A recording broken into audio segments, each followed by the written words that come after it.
Hello बच्चों, welcome to the चैम 23 practice session. और आज का टॉपिक है बाइनोमियल थ्योरम। तो let's start. First question, if the fractional part of the number 2 raise to power 403 upon 15, इसका fractional part is k by 15, then k is equals to. तो effectively ये divisibility का question है पहली बात। तो 2 रेज टू पावर 403 को अगर हम 15 से डिवाइड, मतलब अगर मैं इसको ऐसे लिख लूँ सम k1 टाइम्स 15 प्लस k2, तो अगर ये रिमाइंडर है तो यही इसका 15 से डिवाइड करने पे इसका फ्रैक्शनल पार्ट आ जाएगा। सही, मतलब अगर 2 रेज टू पावर 403 को मैं 15 से डिवाइड कर दूं तो ये आ जाएगा k1 प्लस k2 अपॉन 15। जब हम इसको ऐसे लिखते हैं तो ऑफकोर्स जो रिमाइंडर होता है अगर हम 15 से डिवाइड करें तो वो 0 से 14 तक जाएगा। तो ये जो नंबर है वो डेफिनेटली एक फ्रैक्शन आएगा, पॉजिटिव फ्रैक्शन आएगा। तो ये इंटीग्रल पार्ट हो जाएगा एंड ये फ्रैक्शनल पार्ट हो जाएगा। तो इसको मेरे को इस फॉर्म में लिखना है, ठीक है। ये हमारा ऑब्जेक्टिव हो गया। अब देखो 2 रेज टू पावर 403 को मेरे को किससे डिवाइड करना है, 15। और 2 की ऐसी कौन सी पावर है जो 15 से एक कम या एक ज़्यादा हो जाए। तो 15 से एक कम और एक ज़्यादा मतलब 14 एंड 16, तो 16 होता है। तो 2 रेज टू पावर 4 हो गया। तो इसलिए हमने क्या किया, 2 क्यूब अलग किया। 2 रेज टू पावर 4 बनाना चाहते हैं, 16 से हम 15 पे जाएंगे, वो अभी समझ में आ जाएगा क्यों जाएंगे। तो 2 रेज टू पावर 400, ये 4 का मल्टीपल हो गया 8 into 2 raise to power 4 raise to power 100 ऐसे हो गया। This is 8 into 16 raise to power 100, this is 8 into 15 plus 1 raise to power 100। ये ठीक है, 15 से डिवाइड करना था। तो डिविजिबिलिटी के क्वेश्चन में जिस भी नंबर से डिवाइड करना है उसके किसी भी मल्टीपल से प्लस माइनस 1 की फॉर्म में हमें लिखना होता है। तो 15 से डिवाइड करना था तो ये 15 प्लस माइनस 1 की फॉर्म में आ गया। तो क्वेश्चन बहुत ईजी हो गया। अब 8 इंटू, अगर इसको मैं बाइनोमियली ओपन करूँ तो 100C0 15 raise to power 100, 100C1 15 raise to power 99, ऐसे करते करते सेकेंड लास्ट टर्म हो जाएगा 15C99 into 100C99 into 15 and last term will be 100C100 into 1 या 1 raise to power 100। Now you can see कि यहाँ से लेके यहाँ तक NCR तो इंटीजर होता है, तो ये हर टर्म इंटीजर है प्लस एवरी टर्म कंटेन्स 115, कम से कम एक 15 तो है ही है। तो उसका मतलब है कि ये 15 का मल्टीपल हो गया। तो इसको हम ऐसे लिख सकते हैं 8 इंटू 15 के, ये ठीक के इसने यूज़ कर रखा है तो हम K1 लिख देते हैं। ये मतलब 15 का मल्टीपल हो गया प्लस ये 1 बचा तो 8, ये आंसर आ गया। तो अब अगर मैंने 2 रेज टू पावर 403 को 15 से डिवाइड किया तो ये तो डिवाइड हो गया, ये आ गया 8K1 प्लस 8/15। अब ये इसने किसके बराबर बोल रखा है कि ये जो फ्रैक्शनल पार्ट है ये k/15 के बराबर है। That means k must be 8। तो k मस्ट बी 8 का मतलब क्या है, आंसर मस्ट बी b। तो पहले क्वेश्चन का आंसर कितना हो गया हमारा, b। अब चलते हैं सेकंड क्वेश्चन पे। The coefficient of t raise to power 4, t raise to power 4 का कोफिशिएंट चाहिए in 1 minus t raise to power 6 upon 1 minus t का क्यूब, ऐसे हो गया। तो अलग अलग कर लेते हैं। 1 minus t raise to power 6 का whole cube into 1 minus t raise to power -3, दोनों को एक्सपेंड करते हैं। इसको तो बाइनोमियली एक्सपेंड कर सकते हैं, तो यह आ जाएगा 1 minus 3 into t raise to power 6 plus 3 into t raise to power 12 minus t raise to power 18, और ये हो जाएगा 1 plus n x plus n into n minus 1/2 into x square. T raise to power 4 तक जाना है तो n minus 1 n minus 2/3 factorial into t cube plus 3 4 5 6 upon 4 factorial into t raise to power 4 plus and so on, ऐसे करके आ जाएगा। अब पहले bracket के हर टर्म को दूसरे ब्रैकेट के हर टर्म से मल्टीप्लाई करो। तो उसमें से हमें देखना है कि टी रेस्ट पावर 4 कैसे बनेगा। तो अगर मैंने यहाँ से 1 लिया तो यहाँ से कौन से टर्म से मल्टीप्लाई करें, इस टर्म से मल्टीप्लाई करना पड़ेगा। ठीक है, तो टी रेस्ट पावर 4 के साथ एक तो आ जाएगा 3 4 5 6 अपॉन 4 फैक्टोरियल। 4 फैक्टोरियल मतलब 24, तो 4 दिए 12 दूनी 24 मतलब 15 आ गया। अच्छा, इसके आगे क्या है, किसी भी टर्म से टी रेस्ट पावर 4 आएगा नहीं, क्योंकि इसका टी रेस्ट पावर 6 ऑलरेडी 4 से बड़ा हो गया। आप किसी से ही मल्टीप्लाई कर लो, कम से कम पावर 6 आएगा, इसमें कम से कम पावर 12 आ जाएगा। किसी भी टर्म से मल्टीप्लाई करो, इसको किसी भी टर्म से मल्टीप्लाई करो, कम से कम 18 आएगा, तो आंसर हमारा 15 ही हो जाएगा। तो that means answer will be B. फिर next question, sigma i is equal to 1 से लेके 20 तक 20 CI-1 upon 20CI plus 20CI-1 is equal to K upon 21। Then we want value of K। अब देखो, एक फॉर्मूला हमने याद रखने के लिए बोला था कि NCR अपॉन NCR-1 अगर है तो इसको हम ऐसे लिखते हैं, दो कॉन्सेक्यूटिव बाइनोमियल कोफिशिएंट का रेशियो है तो उसको हम ऐसे सिंप्लीफाई कर सकते हैं। तो लेफ्ट हैंड साइड पे ये I-1 है, ये I है, तो कॉन्सेक्यूटिव ही हो गए, इसलिए हमने क्या किया, ऊपर नीचे इससे डिवाइड कर दिया, तो ये 1 आ गया upon 20CI upon 20CI-1 plus, इसको हम ऐसे ही बोल सकते हैं, एंड में से R-1 घटाओ, जो आ गया उसको न्यूमरेटर में लिख दिया और इस वाले R को सीधा सीधा डिनोमिनेटर में लिख दिया, ऐसे भी बोल सकते हैं। ये हो गया प्लस, ये तो कैंसिल होकर 1 हो जाएगा। That will be sigma i is equal to 1 से लेके 21 अपॉन, न्यूमरेटर में इसमें से ये घटाया तो वो आ जाएगा 21 माइनस आई डिवाइडेड बाई सीधा सीधा आई प्लस 1। तो this will be sigma i बराबर 1 से 20 आई डिवाइडेड बाई 21, तो दैट इज 1 अपॉन 21।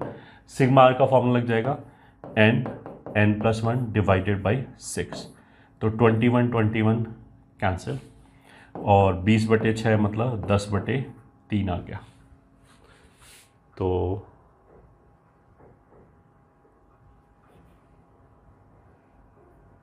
आंसर कितना जाएगा, वे k इज इक्वल्स टू, इसमें ये क्यूब हमने मिस कर दिया, तो उसका मतलब क्या है, this raise to power cube, this raise to power cube, ये क्यूब हो गया, ये क्यूब हो गया। ओके, तो 1 अपॉन 21 का क्यूब हमने बाहर कर दिया और sigma i cube, i is equals to 1 से 20 तक, ये हो जाएगा 1 अपॉन 21 का cube, I cube will be n plus 1 divided by 2 का whole square.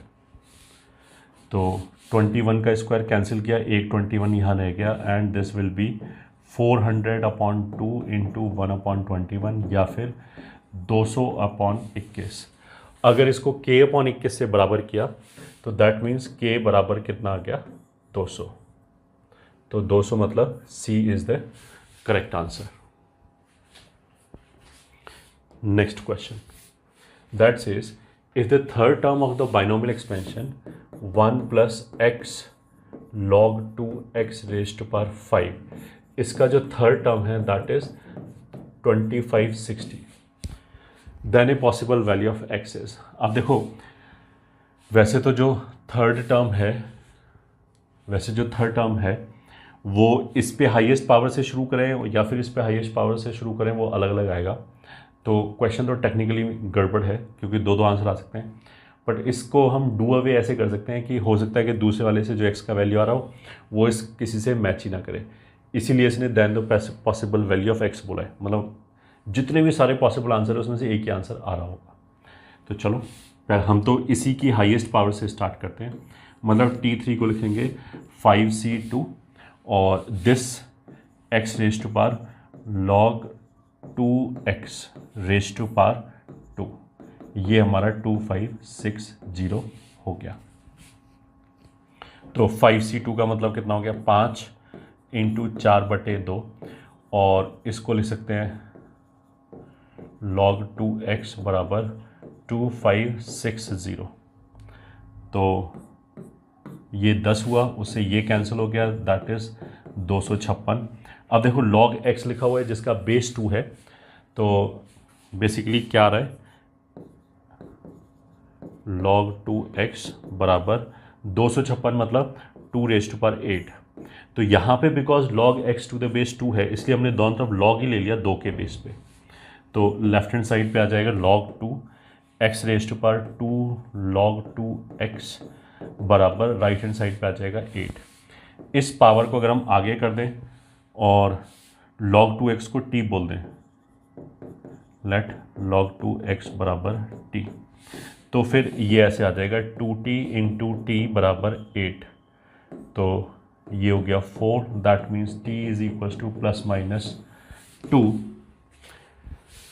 That means log 2x t is equal two plus minus 2।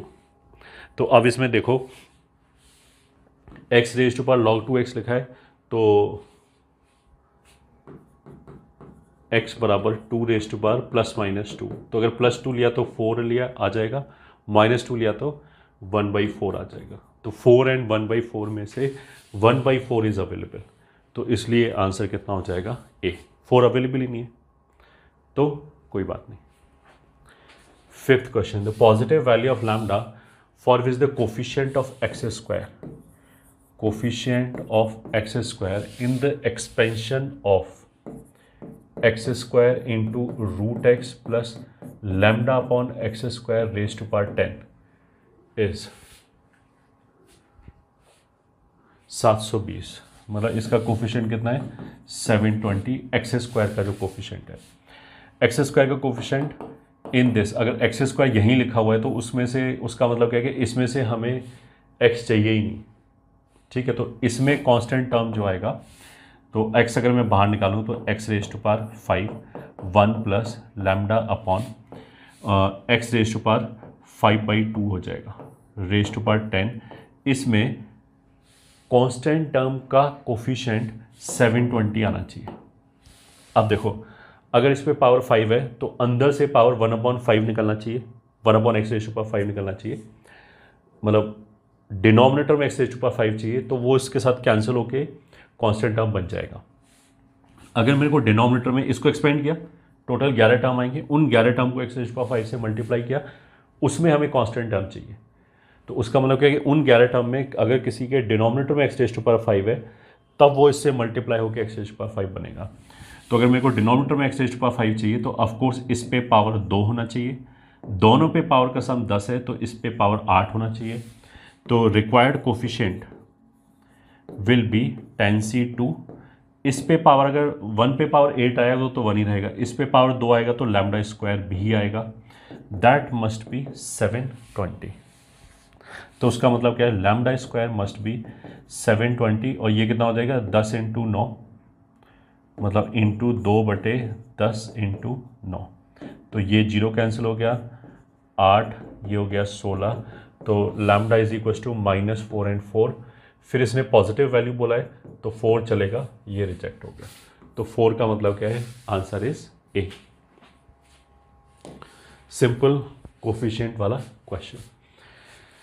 Next question, if sigma r बराबर 0 से 25 50 CR into 50 minus RC 25 minus R is equal to K into 50C 25, then K is equal to. अब देखो ये वो series हो गई जिसमें lower subscript का सम कांस्टेंट है, बट ऐसे कर नहीं सकते क्योंकि अपर सबस्क्रिप्ट वेरी कर रहा है। तो अगर इसमें अपर सबस्क्रिप्ट वेरी करे तो इसमें हमारा दूसरा कॉन्सेप्ट लगेगा। पहले क्या करो, सब फैक्टोरियल में ब्रेक कर लो, 50 factorial R factorial 50 minus R factorial into 50 minus R factorial upon 25 minus R factorial into इन दोनों का difference is 25 factorial.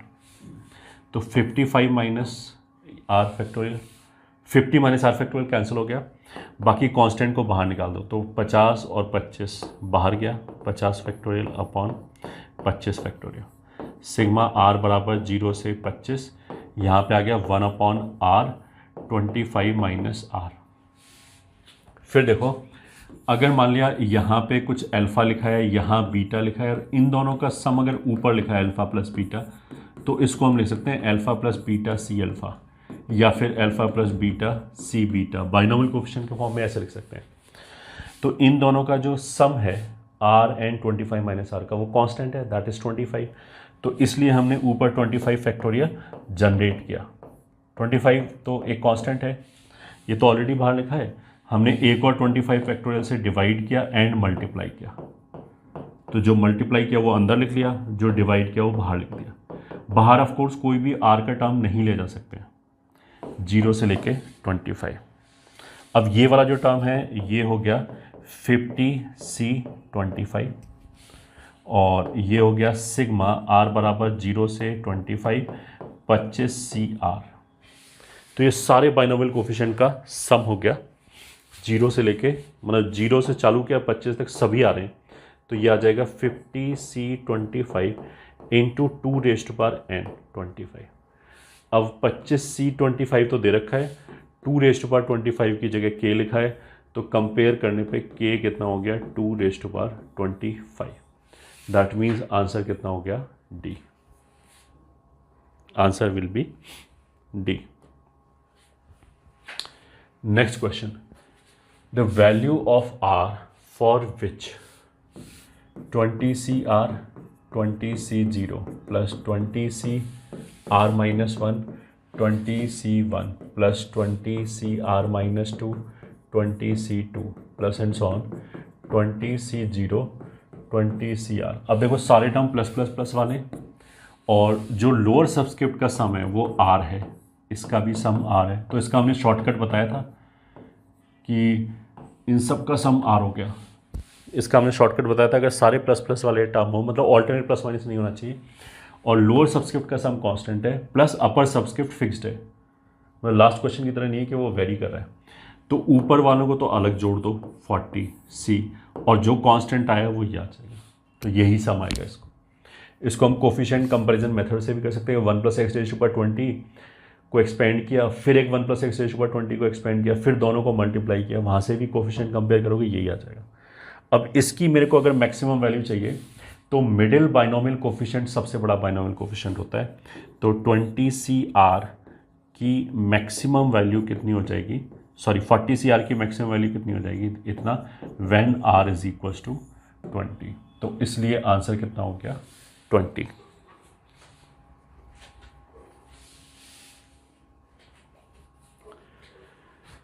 Next question, 8th question, the sum of all real values of x for which the middle term of the binomial expansion x cube upon 3 plus 3 upon x raised to power 8, इसमें जो middle term है that is 5670। अब अगर power में 8 लिखा है तो total कितना होगा, 9 टर्म्स हो जाएगा।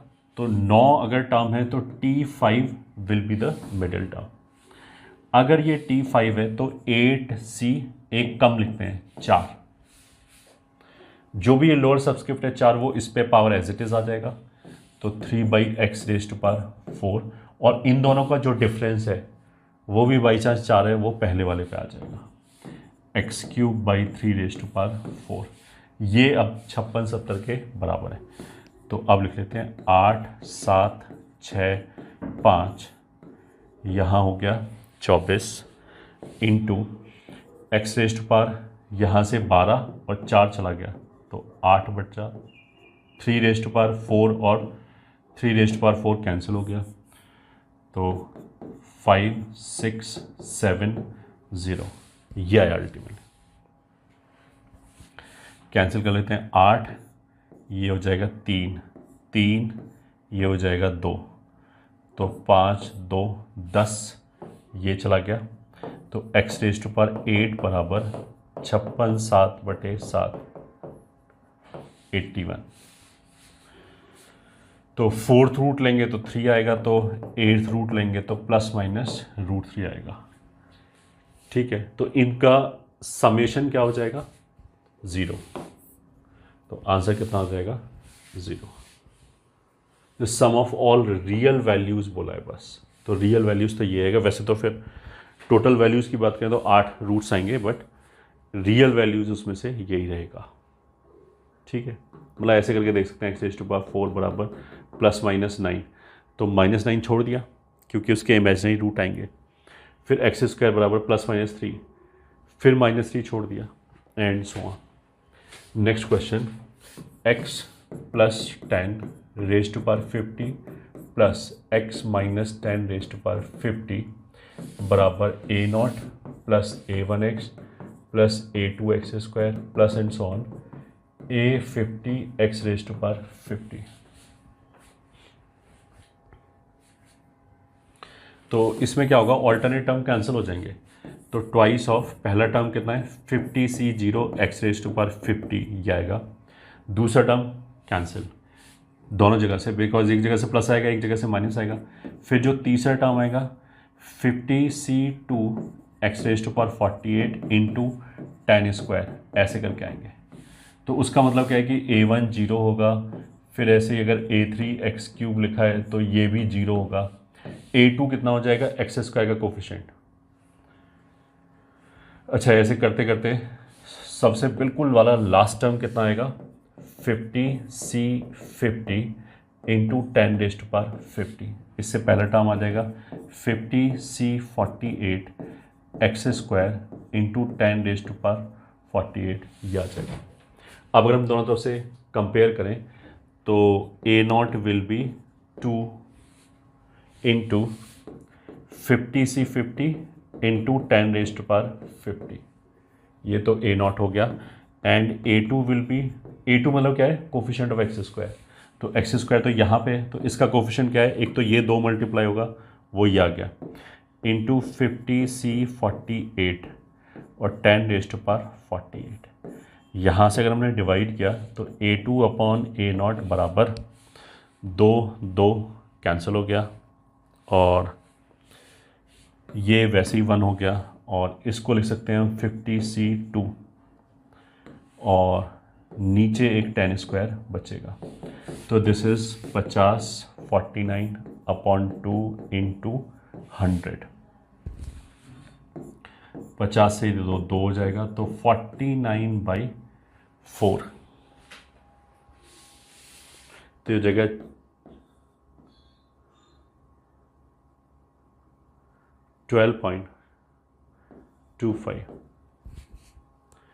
12.25 इज आंसर सी, यही आंसर हो जाएगा हमारा।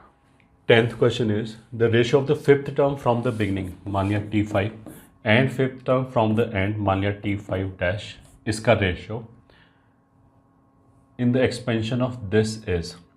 अब एक्सपेंशन में यहाँ पे पावर 10 लिखा है, 2 raised to power 1/3 plus 1/2 into 3 raised to power 1/3 whole raised to power 10 इसके एक्सपेंशन में।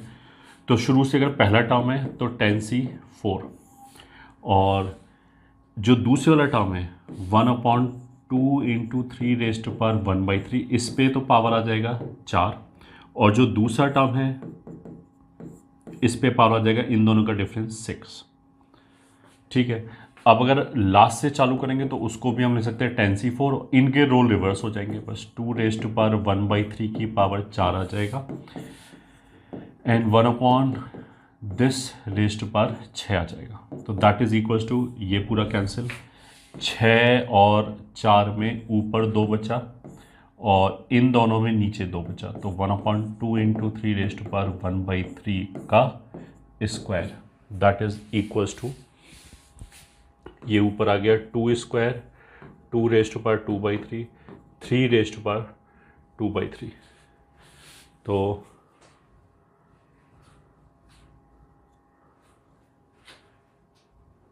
ये 1:2 इतना लिखा है, ये 1:2 लिखा है, ये 2:2 समथिंग लिखा है, 2:36 raised to power 1/3।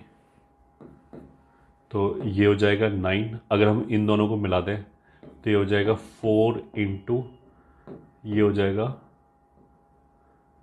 36 raise to power 1/3 ऐसे है। 4 इंटू 36 रेज टू पावर 1/3:1। तो C is the correct answer. Next question, the total number of irrational terms in the expansion of 7 raised to power 1/5 minus 3 raised to power 1/10 whole raised to power 60। इसके अंदर total irrational terms कितने आएंगे ये देखने के लिए हमने इसको बाहर निकाला।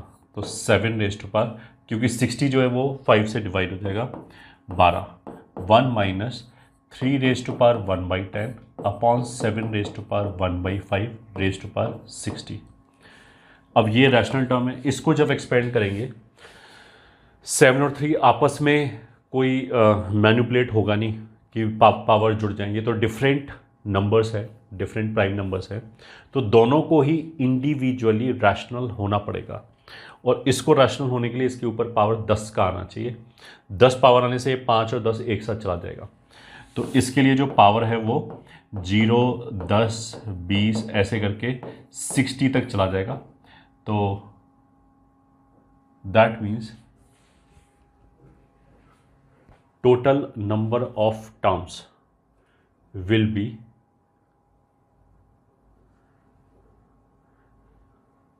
The total number irrational terms. अच्छा, total number of rational terms हो जाएंगे 7, और वैसे टोटल नंबर ऑफ टर्म्स है 61, तो उसमें से 7 घटाया तो 54 इतने नंबर ऑफ इरेशनल टर्म्स हो जाएंगे।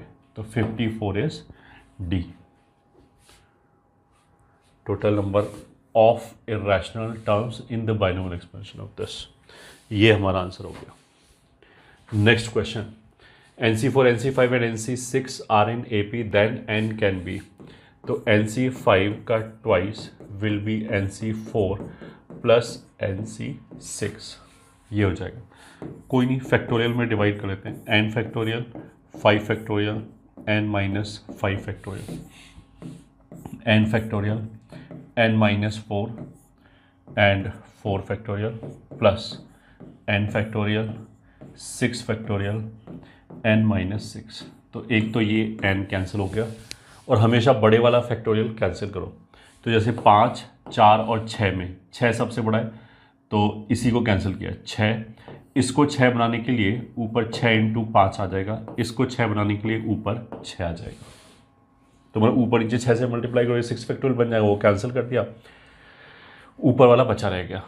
अब n-5, n-4 और n-6 में सबसे बड़ा कौन सा है? n-4। तो n-4 को कैंसिल किया, n-4 को कैंसिल किया, तो यहाँ ऊपर नीचे n-4 से मल्टीप्लाई करना पड़ेगा, और यहाँ ऊपर नीचे n-4, n-5 से मल्टीप्लाई करना पड़ेगा। तो अल्टीमेटली कितना आ जाएगा? 12 times n-4 is equal to 30 plus n-4 n-5। तो that is 30 plus n square minus 9n plus 20, या फिर n स्क्वायर, 12 और 9 हो जाएगा 21, और ये हो जाएगा 48, 50, 98 इज इक्वल टू 0।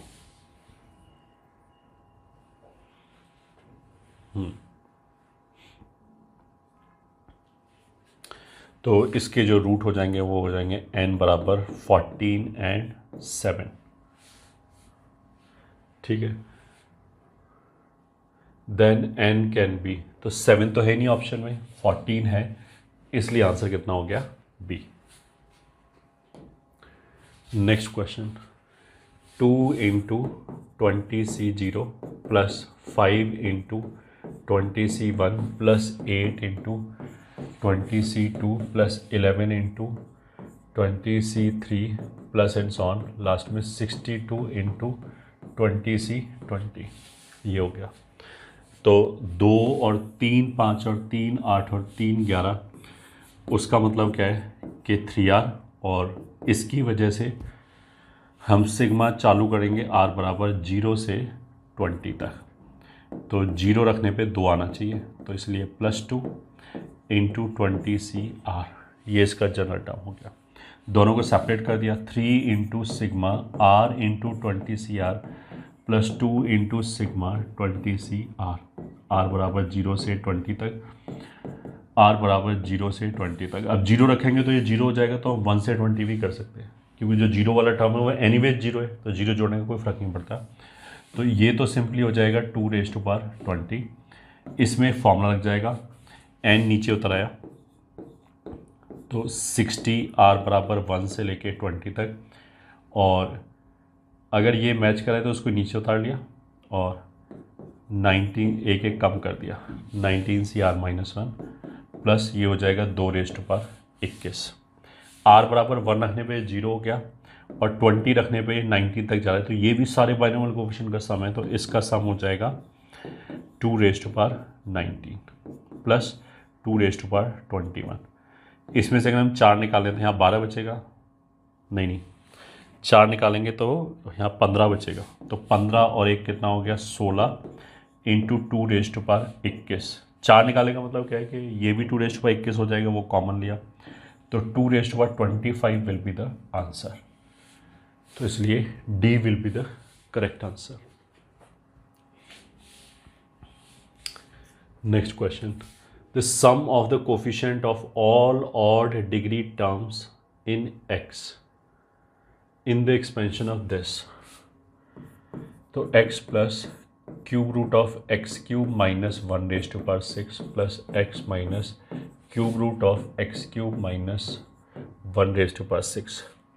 तो पहले तो इसी में अगर हमने एक्सपेंड किया, यहाँ प्लस है यहाँ माइनस है, तो ऑल्टरनेट टर्म कैंसिल हो जाएंगे, तो ऐसा रहेगा twice of 6C0 x⁻6 plus 6C2 x⁻4 और इसका स्क्वायर, तो वो हो जाएगा x³ -1 plus 6C4 into x², इसका पावर 4, तो वो आ जाएगा x³ -1 का होल स्क्वायर प्लस 6C6, इस पे पावर 0 और इस पे पावर आ जाएगा क्यूब, ये हो गया।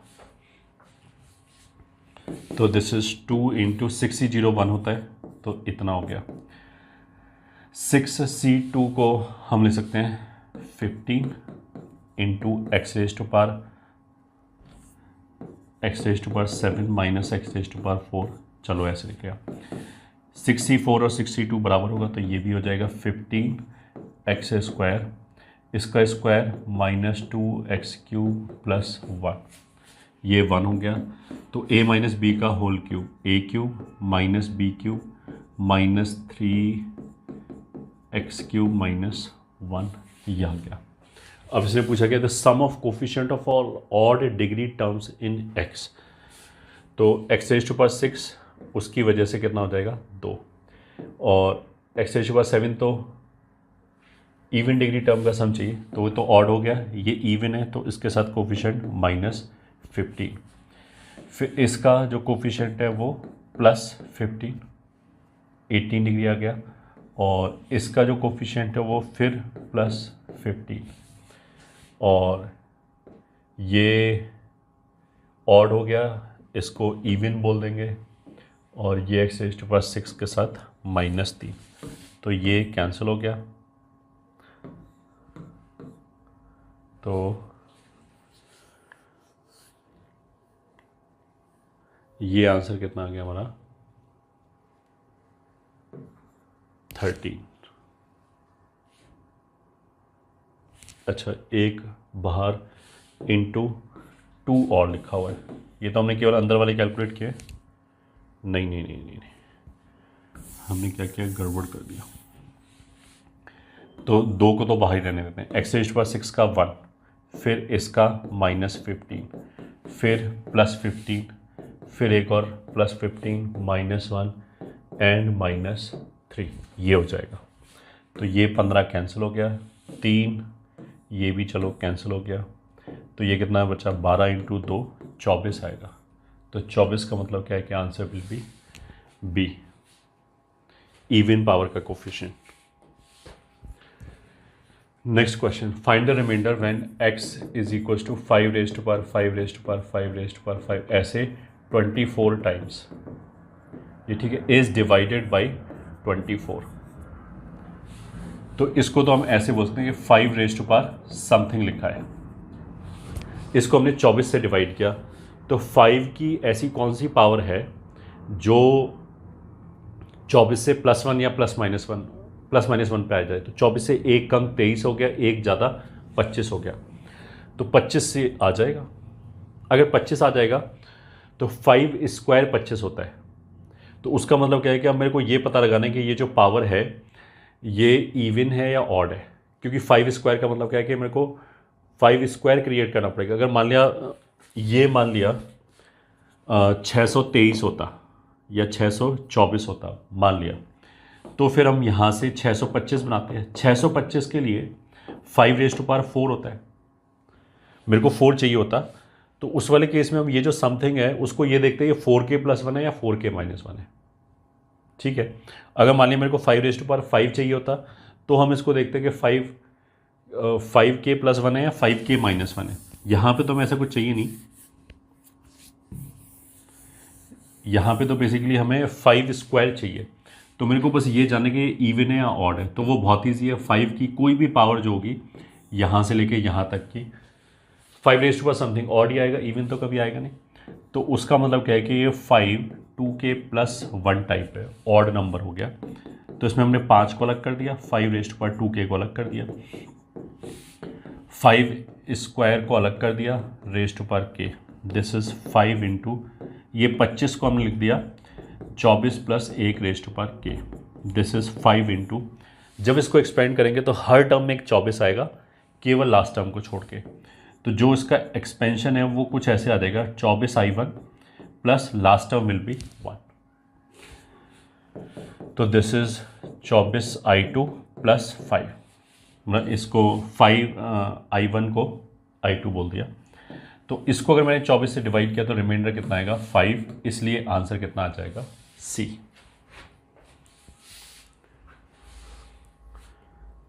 Next question, if n belongs to natural number then the remainder when 37 raised to power n + 2 plus 16 raised to power n + 1 plus 30 raised to power n is divided by 7।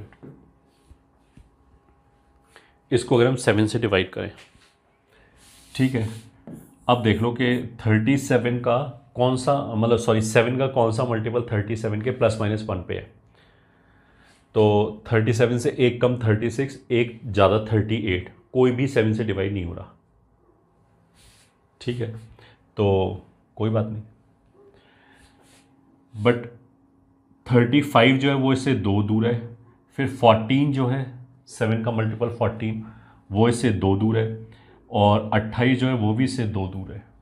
तो हम ऐसे लिखते हैं, ये हो जाएगा 7 × 5 35 + 2 raise to power n + 2 plus ये हो जाएगा 14 + 2, मतलब इसको भी सीधा सीधा 35 ही लिख लेते हैं, raise to power n + 1 plus 30 को लिख लिया 28 + 2 raise to power n।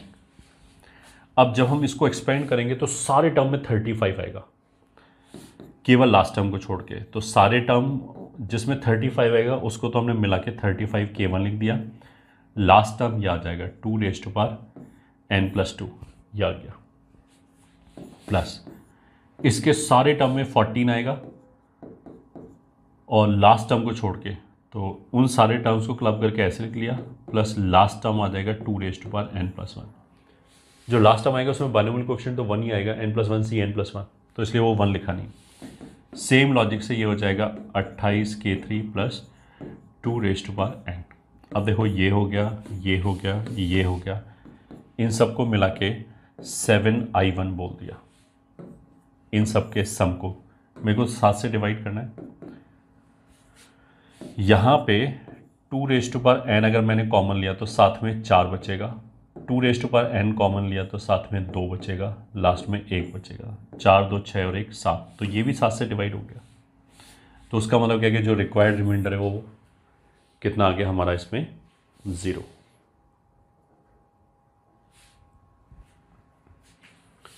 Zero हो गया। नेक्स्ट क्वेश्चन पढ़ते हैं, that is for n is a natural number and this is a is equals to sigma k is equals to 0 से लेके 2n तक -1 raised to power k 2nc k का whole square.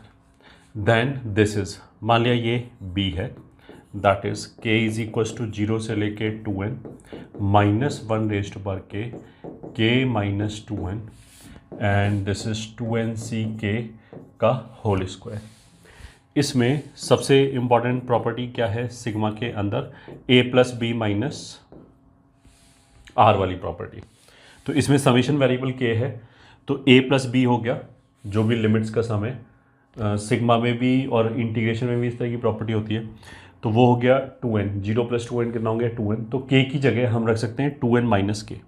तो k की जगह 2n minus k रखेंगे तो ये आ जाएगा 2n माइनस k की जगह 2n माइनस k, फिर माइनस 2n और ये हो जाएगा 2nc 2n माइनस k का whole square. It is equals to sigma k बराबर 0 से 2n तक -1 raise to power 2n minus k को हम ऐसे लिख सकते हैं कि एक इसमें 2k लिख दिया -2k और प्लस k लिख दिया।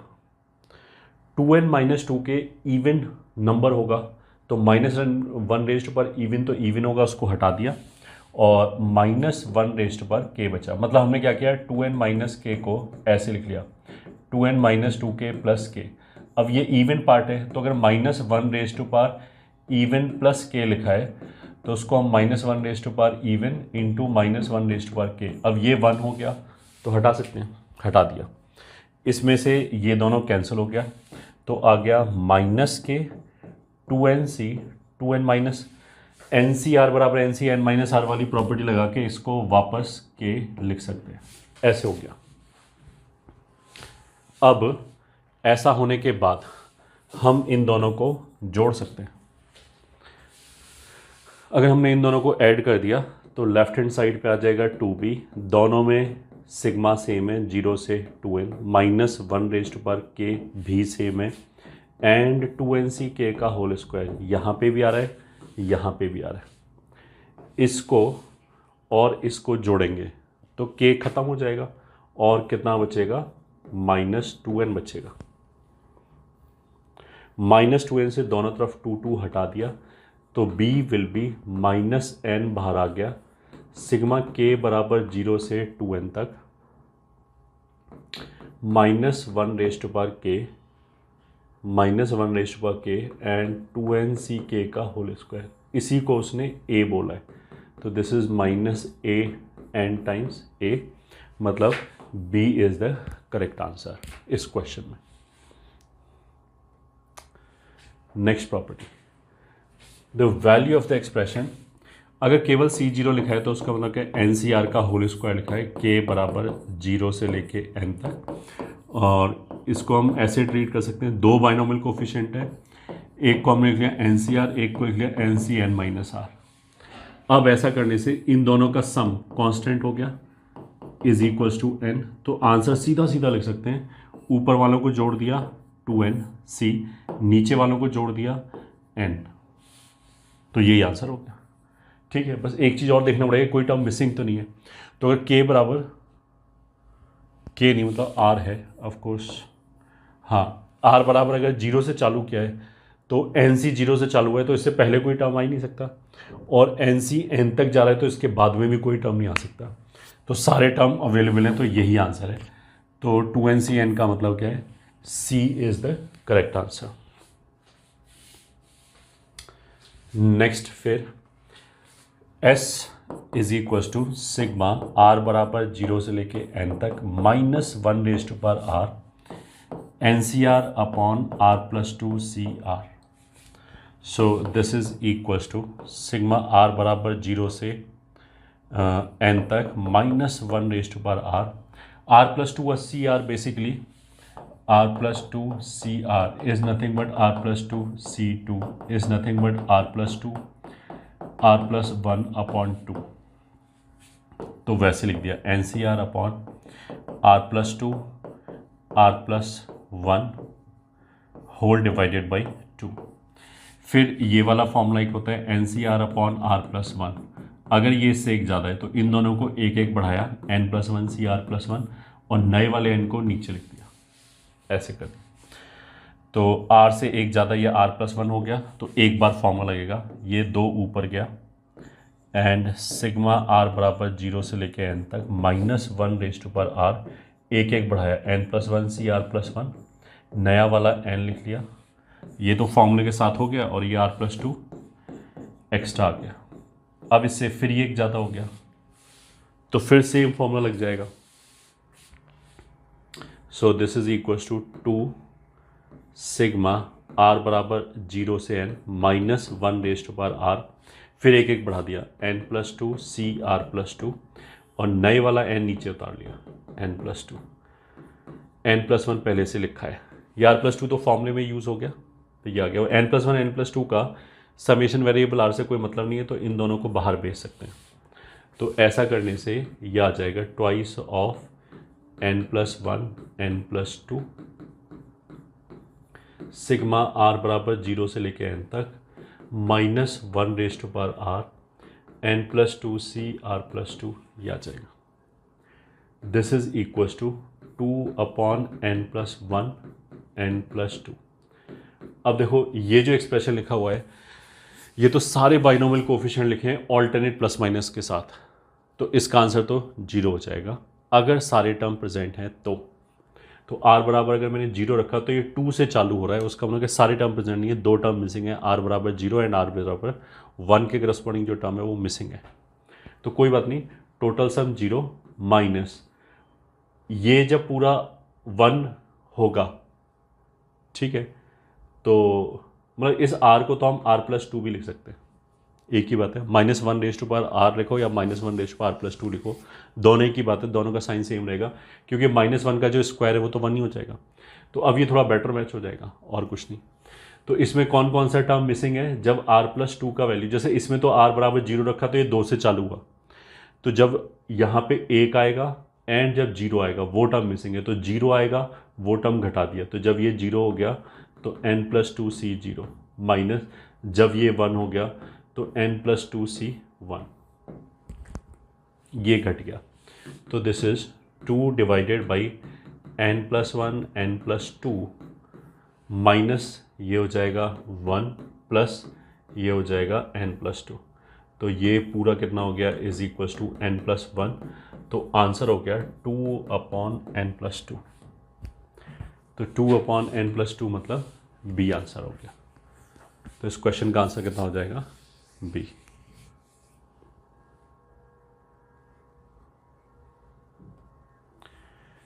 Next question, c0 square plus 2 into c1 square. तो जो रिक्वायर्ड सम है दैट इज सिग्मा NCR का स्क्वायर, और ये हो जाएगा r+1, r बराबर 0 से लेके n तक, ये हो गया। तो इसको देखो हम ऐसे कर सकते हैं, इन दोनों को ब्रेक कर दिया, r बराबर 0 से लेके n तक, r इंटू NCR का स्क्वायर अलग कर दिया, मतलब इसको भी ऐसे लिख लिया, प्लस 1 इंटू दिस अलग कर दिया, NCR का स्क्वायर, ये r मैच कर गया तो इस पर फॉर्मूला लगा दिया, n नीचे उतारा, r इज इक्वल्स टू 0 से लेके n तक, ये एक एक कम कर दिया, तो n-1 c r-1, यहाँ से ये फॉर्मूला आ रहा है एंड n आ रहा है। NCR को हम लिख देते हैं NC n-r, ऐसे लिखा रहने दिया, प्लस ये अभी किया ही है, r बराबर 0 से लेके n तक, NCR इंटू दूसरे को लिख लिया NC n-r। अब ये उसी फॉर्मेट में आ गया, अपर सबस्क्रिप्ट कांस्टेंट है एंड लोअर सबस्क्रिप्ट का सम, इन दोनों का सम कितना है n-1, तो n इंटू इसका सम क्या हो गया, ऊपर वाला जोड़ दो 2n-1 c, इन दोनों को सम कर दिया n-1, ठीक है। बस एक चीज़ हमने क्या देखा कि कोई टर्म मिसिंग तो नहीं है, अगर r बराबर 0 रखा तो ये तो -1 हो गया, एब्सर्ड टर्म आ गया, तो कोई बात नहीं, हमने r की वैल्यू 0 की बजाय 1 से चालू कर दी, ठीक है। ऐसे कैसे 0 कैसे छोड़ दिया, बेसिकली r बराबर 0 रखने पे ये टर्म वैसे भी 0 है तो छोड़ दिया, 0 जोड़ने का कोई फ़र्क ही नहीं पड़ता। अब अगर मैंने 1 रखा तो ये 0 से चालू हो रहा है, तो इससे पहले कोई टर्म मिसिंग नहीं है, लास्ट में जब n रखेंगे तो n-1 c n-1 होगा, उसके आगे कोई टर्म पॉसिबल नहीं, तो सारे टर्म है तो यही आंसर आएगा। और एग्जैक्टली सेम लॉजिक से ये हो जाएगा 2NCN, ये आंसर आ गया। ठीक है, अब कहीं पे भी ये डायरेक्टली ऐसे तो लिखा नहीं है, तो अब हमें इसे और सिंप्लीफाई करना पड़ेगा। ठीक है, कर लेते हैं। तो this is equals to n into 2n-1 Cn-1, ये ठीक है, इसको हम ऐसे लिख देते हैं अपॉन 2 प्लस 2NCN, ऐसे अलग लिखा रहने दिया। फिर एक फॉर्मूला ऐसे है R इंटू NCR बराबर n इंटू n-1 CR-1। इधर से जाएंगे तब तो हम ये चेक करेंगे ये दोनों बराबर है, उल्टा भी तो आ सकते हैं। तो जो भी अपर सबस्क्रिप्ट लिखा है अगर उससे ये एक ज़्यादा यहाँ पे लिखा हो तो फिर क्या करो, इन दोनों को एक एक बढ़ा दिया और नए वाले R को साथ में लिख दिया। इस लॉजिक से इससे ये एक ज़्यादा है तो इन दोनों को एक एक बढ़ा दिया तो 2NCN, और जो नया वाला n है उसको यहाँ लिख दिया बाई 2 प्लस 2NCN। तो this is n/2 plus 1 into 2NCN, ये आंसर आ जाए। ये देखो हमने समझाने के लिए ऐसे लिखा है, बट अगर ऐसा क्वेश्चन पेपर में आता है जिसमें हमने आंसर ही n के टर्म्स में दे रखा है तो ऑब्वियसली हम ऐसे करेंगे नहीं। फिर तो हम कैसे करेंगे कि n की कोई एक पर्टिकुलर वैल्यू ली, इतना सब करने के बजाय जैसे n का वैल्यू मान लिया मैंने 2 लिया, फिर देखा कि सारे आंसर अलग अलग हो रहे हैं क्या। अगर n बराबर 2 के लिए सारे आंसर अलग अलग हो जाएं तो फिर ऊपर 2 टर्म कैलकुलेट करके आंसर देख लिया कौन सा मैच होगा। तो इस वाले केस में तो आंसर हमारा कितना हो जाएगा, C, n/2 प्लस 1 2NCN, ये आंसर हो गया। Next question, the coefficient of x raise to power k in the expansion of e is equals to 1 plus 1 plus x plus 1 plus x का स्क्वायर। ऐसे करते करते 1 plus x raise to power k minus 1 plus 1 plus x raise to power k plus 1 plus x raise to power k plus 1 plus and so on 1 plus x raise to power n, ये है। ठीक है, question में ये दे रखा है कि k is less than n, तभी आएगा बीच में coefficient of x raise to power k is equals to, इसमें कितना आएगा 0। इसको अगर मैंने एक्सपेंड किया तो ज़्यादा से ज़्यादा x raise to power k minus 1 आएगा। तो इस टर्म में और उससे पहले तो कोई कोफिशिएंट आएगा ही नहीं x raise to power k का, क्योंकि हाईएस्ट पावर ही k से छोटा रहेगा। तो जो भी x raise to power k नहीं आ पाए तो हम ये नहीं बोलते नहीं आएगा, हम तो उसके कोफिशिएंट को 0 बोल देते हैं। प्लस इसमें जो कोफिशिएंट हो जाएगा वो हो जाएगा KCK, फिर इसमें जो हो जाएगा k plus 1CK plus and so on last में NCK, ये हो जाएगा। अब इन जीरो का कोई मतलब नहीं है, और अगर लोअर सबस्क्रिप्ट कांस्टेंट है और ये k से ही चालू हुआ है तो उसका फॉर्मूला क्या है, ये एक एक बढ़ रहा है तो लास्ट वाले में एक एक जोड़ दो, वही आंसर आ जाएगा। तो this will B n+1c k plus 1, तो n+1c k प्लस 1, ये आंसर हो गया। अगले क्वेश्चन में चलते हैं। The sum of coefficients of the terms of degree m into 1 plus y raise to power n into 1 plus z raise to power n। अब देखो इसको अगर हमने ओपन किया तो इसका एक जनरल टर्म कुछ ऐसे आ रहा होगा कि यहाँ से मान लिया x की पावर निकली अल्फ़ा, यहाँ से y की पावर निकली बीटा, यहाँ से z की पावर निकली गामा, और इसका कुछ कोफिशिएंट होगा। ठीक है, अब ऐसे बहुत सारे टर्म होंगे। उसने क्या बोला कि sum of the coefficient of the terms of degree m, तो एक मान लिया ये हो गया, फिर आगे कुछ मान लिया C2 आ गया जिसमें x raise to power alpha 1, y raise to power beta 1 and z raise to power gamma 1, इसका कोफिशिएंट चाहिए। ठीक है, अच्छा अगर x raise to power alpha निकला होगा, अगर x raise to power alpha निकला होगा तो साथ में हमारे क्या निकला होगा, of course NC alpha, NC beta, NC gamma, कुछ ऐसे निकला होगा। मेरे को क्या चाहिए कि alpha plus beta plus gamma ये सारे कोफिशिएंट मतलब alpha plus beta plus gamma m होना चाहिए। सही है। तो इसको हम ऐसे बोल सकते हैं कि इसका जो जनरल कोफिशिएंट है वो ऐसे आ जाएगा NC alpha into NC beta into NC gamma under the condition कि alpha plus beta plus gamma कितना होना चाहिए, m होना चाहिए। तो ऐसे अल्फ़ा बीटा गामा सबका सम हमारा आंसर हो जाएगा। बस वही हमारा क्या हो जाएगा, आंसर। ऐसे कोफिशिएंट्स को हमें सम करना है।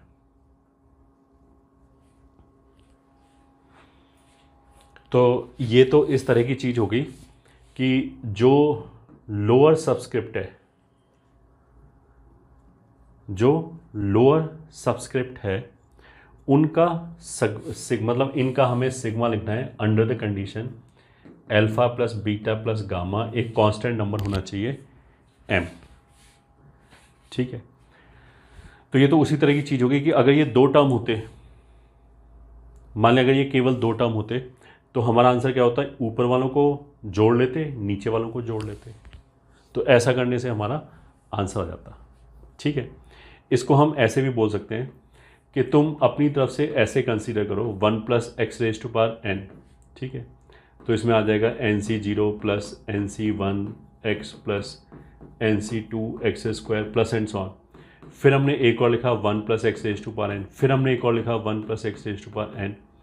यह आ जाएगा NC0 ऐसे करके आ गया। फिर NC0, इन तीनों को अगर हम मल्टीप्लाई करें तो 1 plus x raise to power 3n आ जाएगा। और इधर ऐसे करके तीन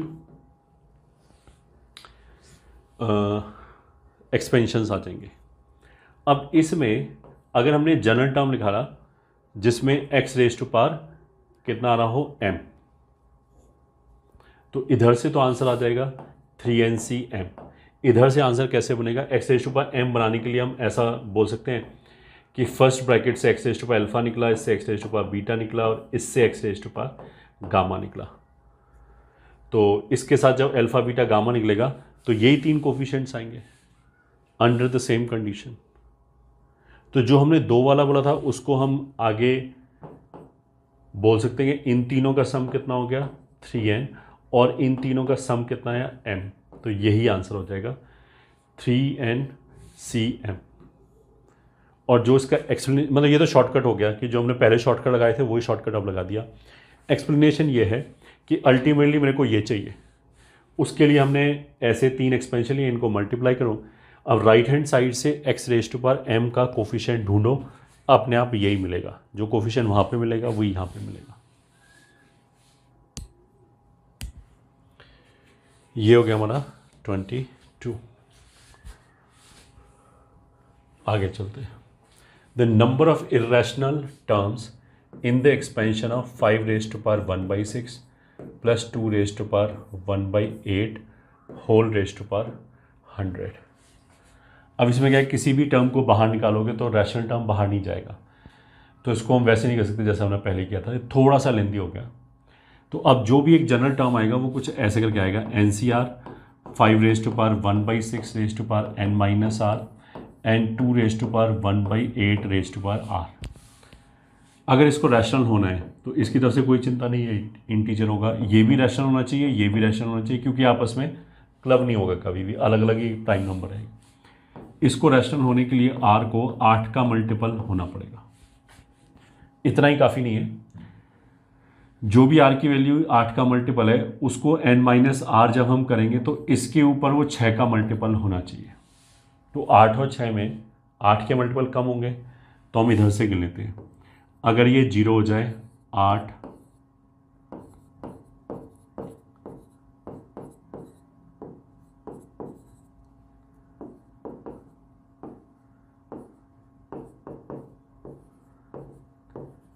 फिर 88 एंड 96, ये हो सकते हैं इसकी तरफ से।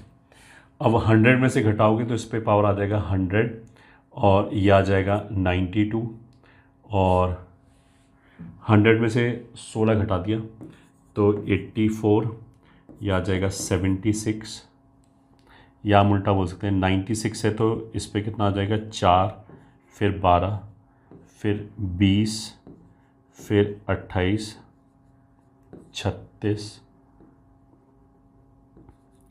44, 52, 60, 68, ये हो जाएगा। अब इसकी तरफ से तो रैशनल होने के लिए यही टर्म हो सकते हैं, इसकी तरफ से रैशनल होने के लिए 6 का मल्टीपल होना चाहिए। तो 12 चलेगा, 4 नहीं चलेगा, 12 नहीं चलेगा, फिर 36 चलेगा, ये नहीं चलेगा, ये नहीं चलेगा, फिर 60 चलेगा, ये नहीं चलेगा, ये नहीं चलेगा, फिर ये चलेगा। तो 1 2 3 4 टर्म्स हो जाएंगे रैशनल, एंड 101 माइनस 4 मतलब 97 टर्म्स हो जाएंगे इर्रेशनल। तो इर्रेशनल टर्म्स हैं, तो आंसर कितना हो जाएगा हमारा 97। टोटल टर्म ऑफ कोर्स 101 होगा। Next question, sum of the last 30 coefficients in the expansion of 1 plus x raise to power 59 को अगर हम जो निकालेंगे तो ऐसे आ जाएगा 59c1 x plus 59c2 x square plus and so on, 59c29 x raise to power 29, 59c30 x raise to power 30 plus and so on, and 59c59 x raise to power 59। तो टोटल कितने coefficients हो गए 60, total कितने term हो गए 60। उसमें से 0 से लेके 29 तक 30 टर्म्स इधर आ जाएंगे एंड 30 टर्म्स इधर आ जाएंगे।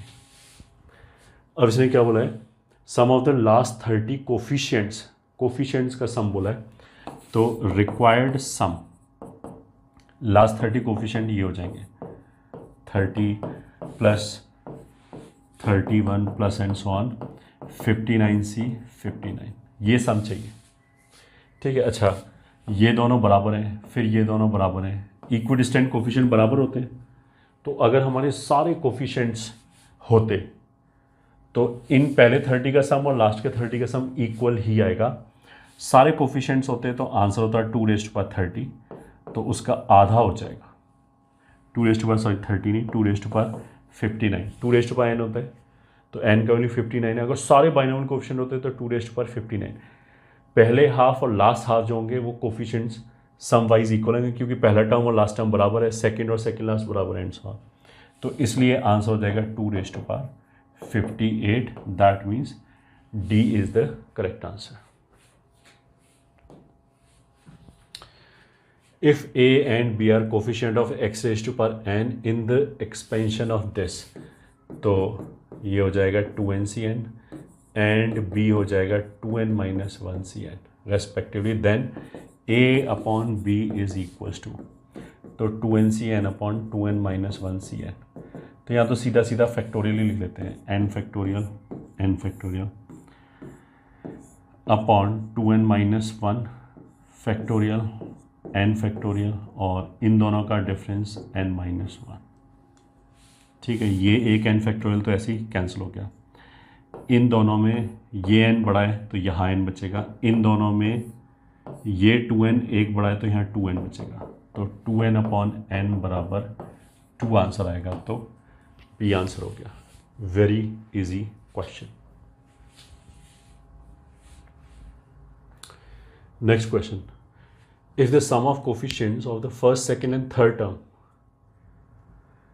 coefficients of the first, second and third 1 upon x raised to power m in the expansion is 46। 46 क्या है, पहला कोफिशिएंट वो हो जाएगा mc0 plus mc1 plus mc2, ये 46 दे रखा है, तो ये हो जाएगा 1 plus m m minus 1 upon 2 is equals to 46।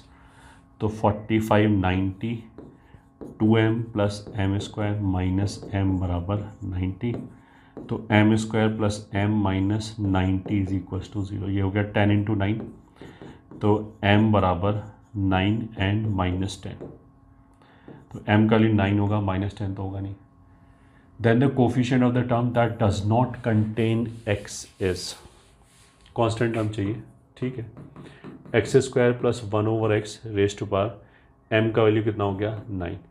इस x को हम बाहर निकाल सकते हैं, तो x³ plus 1 raise to power 9।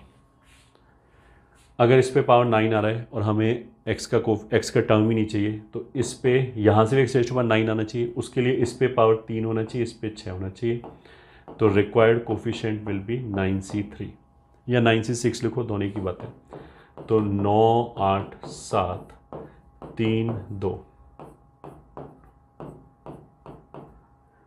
ये हो जाएगा।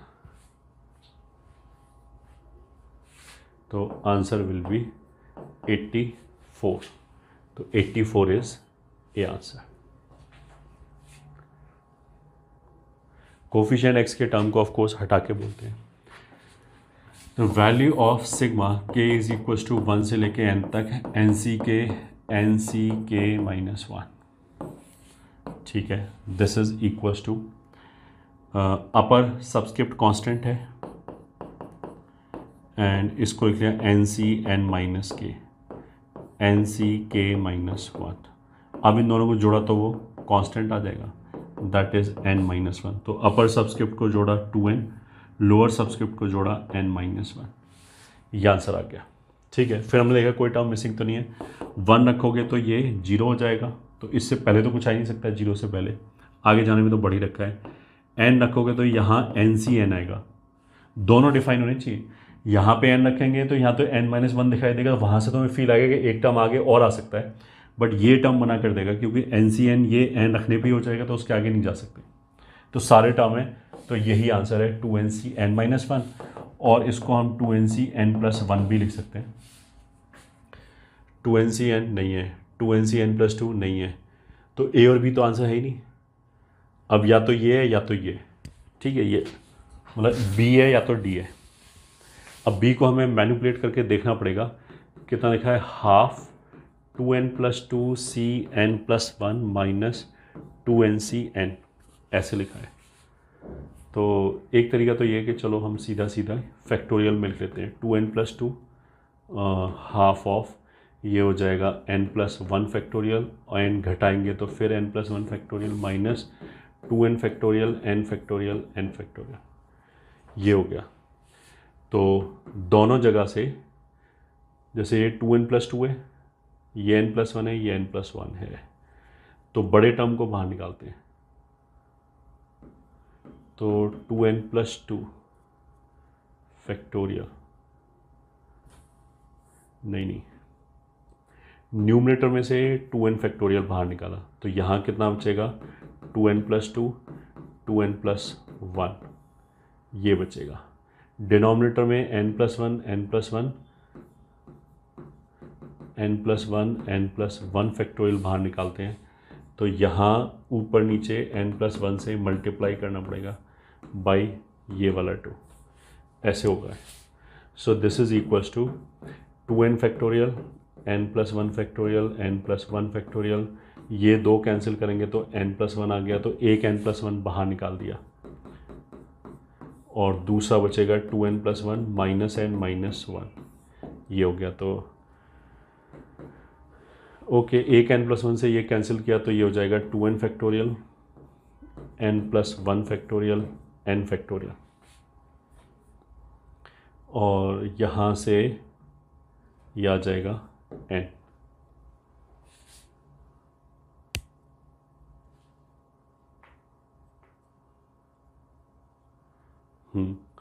तो इस n से अगर हम इसको कम कर दें तो ये ऐसे आ जाएगा 2n factorial n plus 1 n minus 1, तो that is 2nc n minus 1, वही आंसर है ये। तो इसलिए आंसर B होगा। तो ऐसे क्वेश्चन में एक तो हमने यही बोला था कि अगर आंसर ही n के टर्म्स में लिखा है तो हम n की वैल्यू रख के एक बार देख सकते हैं, और दूसरा ऑफ कोर्स ऐसे,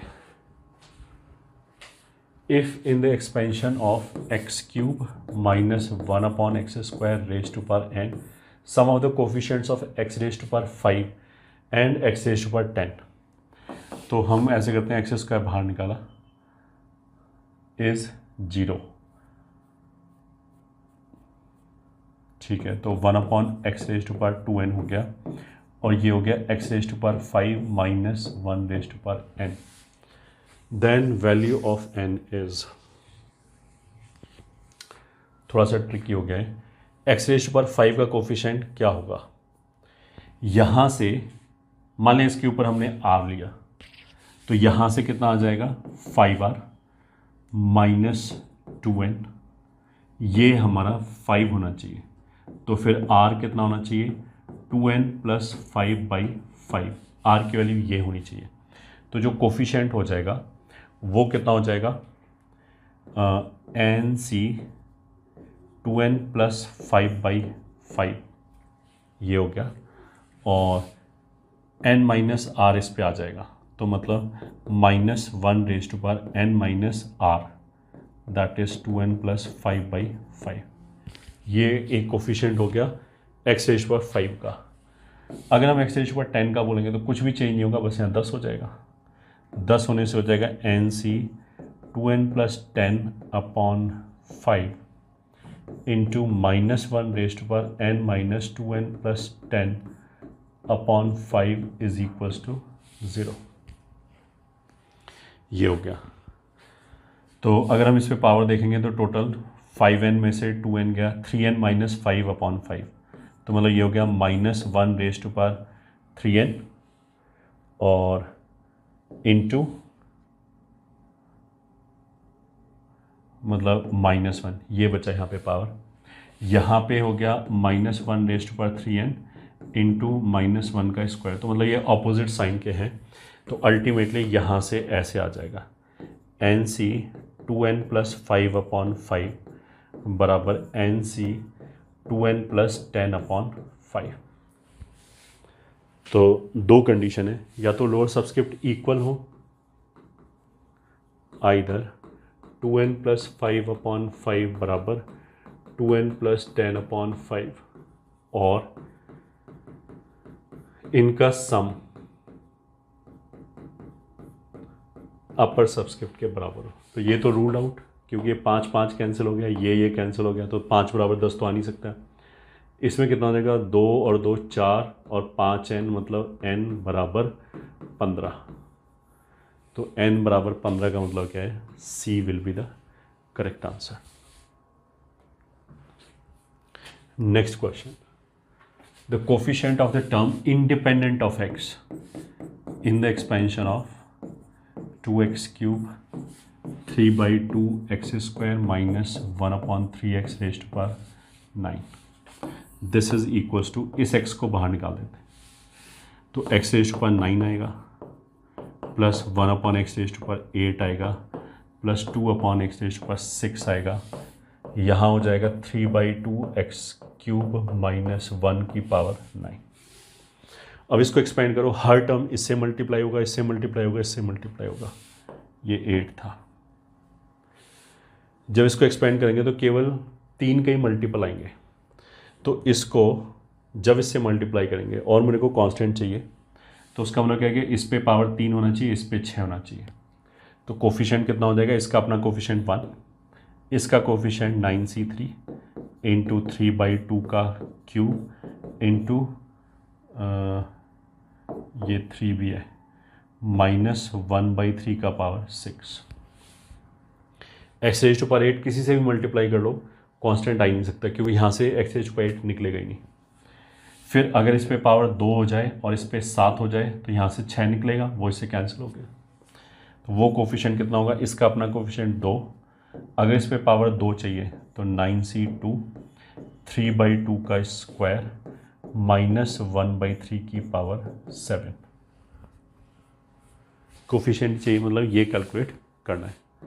चलो भाई करते हैं, 9 8 7 6 और ये हो गया 3³/8 और 1/3⁶ प्लस 2 इंटू 9 8/2 3²/2², ये तो फिर माइनस हो जाएगा, तो माइनस आ गया बीच में 1/3⁷ ये हो गया। तो अब देखो 8 8 चला गया, 3 का पावर 2 और 3 का पावर 3 मतलब 3 का पावर 5 हो गया, वो इससे गया तो 3 बच गया, तो 7/18 माइनस ये 2 चला गया, 2 दूनी 4 दूनी 8 और 2 और 2 4, ये हो गया 3³ तो 2/27 ये हो गया। तो नीचे कितना आ जाएगा 54, ये हो जाएगा 21 माइनस ये हो जाएगा 4, तो 17/54 that means C is the correct answer. यही आंसर हो गया।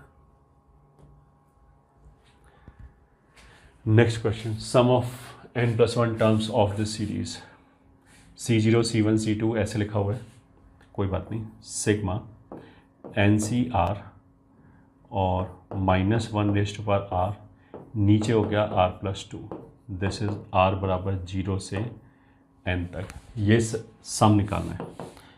तो सिग्मा r बराबर 0 से n तक -1r। अब देखो NCR में अगर डिनोमिनेटर में टर्म है तो या तो इंटीग्रेशन यूज़ करेंगे या फिर हम फॉर्मूला लगाएंगे, बट फॉर्मूले में क्या होता है NCR के नीचे r+1 होना चाहिए, जस्ट अगला टर्म होना चाहिए, तभी ये n+1C r+1 अपॉन n+1 होगा। तो इसमें r के तुरंत बाद r+1 आना चाहिए, वो तो है नहीं, कोई बात नहीं, हमने ज़बरदस्ती बना लिया। NCR अपॉन r+1 से ऊपर नीचे मल्टीप्लाई किया r+2। अब इसके ऊपर लगाएंगे, 2 बार फॉर्मूला लग जाएगा, पहली बार नीचे n+1 उतरेगा, अगली बार नीचे n+2 उतरेगा, ये हो गया। सिग्मा r बराबर 0 से लेके n तक -1r और ये हो जाएगा r+1 into n+2c r+2। Denominator से r ख़त्म, अब न्यूमरेटर से ख़त्म किया, इसको हम ऐसे लिख सकते हैं r+2 - 1, तो r+2 और ये मैच कर जाएगा, तो ये फिर हट जाएगा, तो this is equals to 1/n+1 n+2 sigma r बराबर 0 से n -1r और एक बार तो आ जाएगा r+2 n+2c r+2, एक टर्म तो ये हो जाएगा, माइनस इस -1 के साथ जब लिखेंगे तो आ जाएगा सिग्मा r बराबर 0 से n+2c r+2, ये आ जाएगा। इसमें फिर n+2 नीचे उतरेगा, वो इसके साथ कैंसिल, तो 1/n+1 बचा, सिग्मा r बराबर 0 से n -1r और ये वापस ऐसे हो जाएगा n+1c r+1। दूसरा जो टर्म है 1/n+1 n+2 सिग्मा r बराबर 0 से n -1r n+2c r+2, ये ऐसे आएगा। अब देख लो ये ऑल्टरनेट प्लस माइनस साइन के साथ है, अगर सारे टर्म प्रेजेंट होंगे तो आंसर कितना हो जाएगा 0। तो एक बार और लिख लेते हैं 1/n+1 सिग्मा r बराबर 0 से n -1r n+1c r+1, एक तो ये हो गया, एक हो गया n+1 n+2 सिग्मा r बराबर 0 से n -1r n+2c r+2,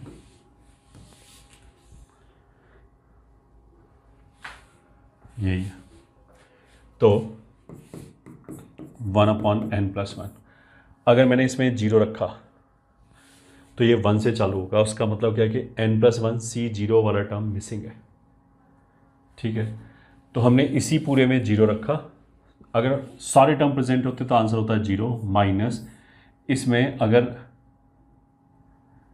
इस पूरे टर्म में r की जगह अगर मैं 0 रखूं, मतलब सॉरी r+1 की जगह 0 रखें तो r की जगह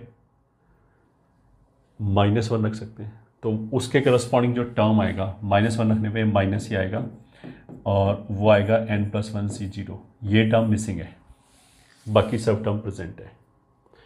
अब यहाँ पे आ जाओ, -1/n+1 n+2। इस r को तो हम r+2 लिख सकते हैं, सारे टर्म प्रेजेंट होते तो 0 माइनस, बट 0 रखने में ये 2 से चालू होगा, तो 0 वाला जो टर्म आएगा n+2c0 एंड 1 वाला जो टर्म आएगा ये दोनों मिसिंग है। ये हो गया answer. So this is equals to, ये बेसिकली 1 लिखा है, माइनस 1/n+1 n+2 इंटू ये लिखा है 1 - n+2, ये माइनस अंदर ले जाएं तो n+1 हो गया, n+1 कैंसिल हो गया, मतलब n+1 हो गया। तो ये अगर हम कैंसिल कर दें